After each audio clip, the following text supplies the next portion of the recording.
एक दीपक ना पूरे संसार को प्रकाशित कर सकता है, ना ही पूरे संसार में अंधकार फैला सकता है। इसी प्रकार हमारे पुण्य कर्म होते हैं जो हमें पूजा पाठ दान पुण्य तीर्थ से प्राप्त होते हैं। वो हमें एक ऊर्जा के रूप में, एक प्रकाश के रूप में प्राप्त होते हैं।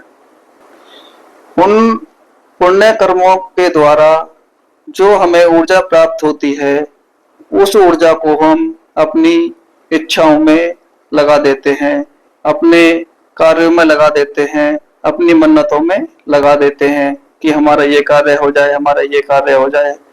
तो इस तरीके से हम उस अपनी आध्यात्मिक ऊर्जा को खर्च कर लेते हैं, जिससे हमारा आध्यात्मिक बैलेंस शून्य हो जाता है।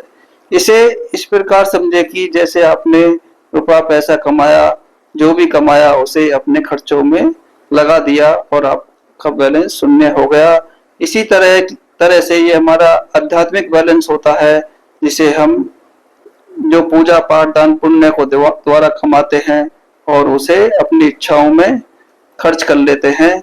तो इस प्रकार हम अपने आध्यात्मिक बैलेंस को शून्य कर लेते हैं। पर जब किसी साधक की सुषुम्ना नाड़ी जागृत हो जाती है, कुंडली शक्ति जागृत हो जाती है, तो ऐसे व्यक्ति में कई सूर्य को बराबर प्रकाश आ जाता है। ऐसा व्यक्ति संपूर्ण संसार को प्रकाशित भी कर सकता है और संपूर्ण संसार में अंधकार भी फैला सकता है। ऐसा साधक एक भिखारी को राजा बनाने की क्षमता रखता है और राजा को भिखारी बनाने की क्षमता रखता है। सुषुम्ना नाड़ी का जागरण अरबों लोगों में से किसी एक व्यक्ति को होता है, जिस पर ईश्वर की विशेष कृपा होती है।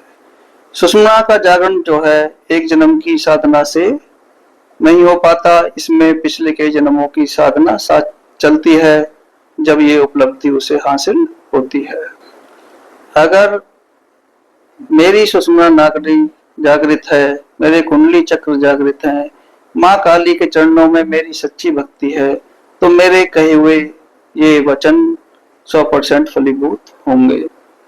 आज के बाद कोई भी संसार का प्राणी मेरे व मेरे परिवार के साथ जैसा व्यवहार करेगा, अच्छा या बुरा, उसे उस व्यवहार का कई गुना फल उसी क्षण से प्राप्त होना शुरू हो जाएगा।